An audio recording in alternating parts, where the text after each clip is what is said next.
Alas 12, pwede na tayong matulog. Tapos 6 na kita gigisingin para Bakit kumain naman ako? nang... Data. Bah! Joke lang.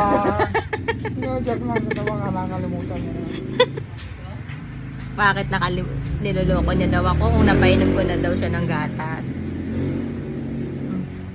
Ay, Masakit pa. jojokan. Ano pa?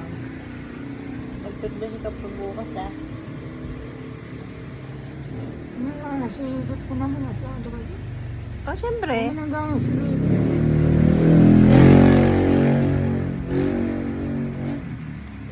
Alam mo bang umalis si Mati kanina? At hindi. Bakit? Pumunta siya ng SM Tunasan. Ano sir? Binili ka niya ng yan.